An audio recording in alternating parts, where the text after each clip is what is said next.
Le programme, moi, que j'ai lu jusqu'à présent, ça me paraissait de la science-fiction. Donc, pour l'instant, ce que j'ai vu, c'est surtout de la publicité.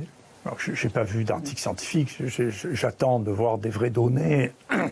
Et puis, les laboratoires n'ont pas encore publié les essais cliniques. Et puis, les essais, si vous voulez, il ne s'agit pas de dire si je fais ça, ça fait des anticorps. Il s'agit de dire, écoutez, voilà, on a une population exposée. Dans cette population exposée, dans des conditions naturelles, chez des gens qui représentent la cible, ça marche.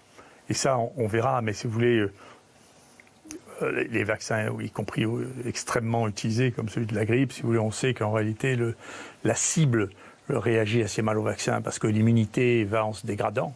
C'est ce que avec l'âge. Avec l'âge. D'accord. Ouais. Et donc, toutes les décennies sont associées à une baisse de 10% de la réaction au vaccin contre la grippe. Donc plus on est âgé, moins le vaccin fonctionne, c'est ça? Pour ceux que l'on connaît, oui, pour tous ceux qu'on connaît. On vit dans un monde qui est fou. Donc, si vous voulez, les conditions qui ont été prises pour lutter contre cette maladie sont des conditions d'un autre siècle. C'est pas des conditions pratiques, c'est pas de la lutte au quotidien. Une arme du Moyen-Âge ? Non, mais déjà, de dire aux gens, ne vous soignez pas, restez à la maison, c'est un truc, c'est même pas Moyen-Âge, même Hippocrate faisait pas ça. Je sais pas, il faisait bain chaud, quelque chose. Il disait pas aux gens, restez à la maison jusqu'à ce que vous mouriez. C'est un truc de fou. À partir du moment où vous êtes parti comme ça, à partir du moment où vous avez dit, écoutez, plutôt que de mettre en place une véritable stratégie qui a mis très longtemps à se mettre en place, écoutez, on fait les tests, on voit là, ceux qui sont positifs, on les prend en charge, on regarde ceux qu'ils ont. Ceux qui sont négatifs, ils peuvent rentrer chez eux. Plutôt que de mettre en place une véritable stratégie de prise en charge des malades, on a cru que c'était une gestion qui allait pouvoir se gérer politiquement et non médicalement. À partir de ce moment-là, les politiques ont cru depuis le début qu'il y allait avoir une baguette magique. Cette baguette magique, leurs experts qui ont l'habitude depuis 20 ans de travailler avec l'industrie pharmaceutique ont cru que ça allait venir de l'industrie pharmaceutique qui allait trouver une baguette magique. Le vaccin ? Non, d'abord le remdesivir. D'abord, oui. Okay. Le remdesivir, souvenez-vous qu'ils sont encore fait rouler à la farine il y a quelques jours en achetant pour 2 milliards de vaccins d'un médicament dont moi je dis depuis mars que ça ne marche pas. On va y revenir dans un instant. Mais maintenant, juste sur les vaccins. Non mais encore une fois c'est la même chose, c'est maintenant. Il n'y a plus cette baguette magique, donc la nouvelle baguette magique, ça ne va pas être de lutter, de faire le métier.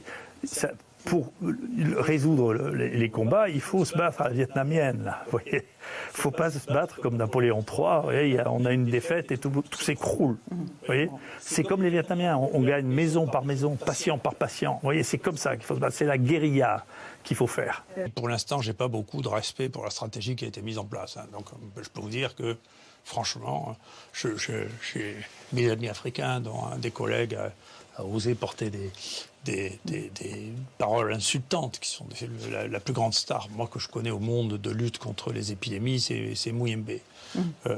Personne n'a ça à son tableau, maîtriser 3 ou 4 épidémies d'Ebola, des épidémies de choléra. Et il a dit quoi ? Lui, il a dit, écoutez, nous, on n'a pas d'état d'âme, on sait bien que la chloroquine, ça n'a jamais tué personne, on teste les gens. Vous savez, la stratégie de nos pays, et la France n'a pas été la pire de ce point de vue-là, l'Angleterre, là, sur lequel le truc, vous vous rendez compte qu'ils ont fait un programme de vaccination qui a été repris par l'OMS, les Américains ont fait pareil, d'évaluation thérapeutique, sans exiger qu'il y ait au moins un test diagnostique. Mais vous vous rendez compte, le niveau, il y a... En Afrique, on ne fait pas ça. Personne ne fait ça en Afrique. Pour faire un diagnostic, on fait un test. On n'inclut pas dans des essais thérapeutiques, pour la folie de faire des essais thérapeutiques, des gens dont on ne connaît pas le diagnostic, quand même. Je pense que si on s'amusait à faire ce vaccin obligatoire, vous auriez une révolution. C'est pas le cas. C'est pas le cas. Voilà.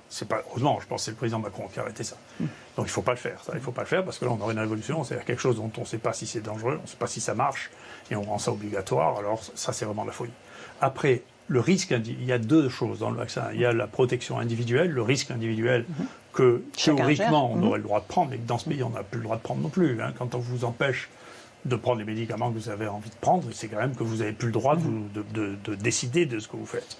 Mais moi je suis libéral de ce point de vue-là. Si vous décidez pour vous traiter ou pour vous prévenir de prendre ce vaccin, vous le faites. Ça c'est différent d'une politique d'État qui dit vous devez le faire.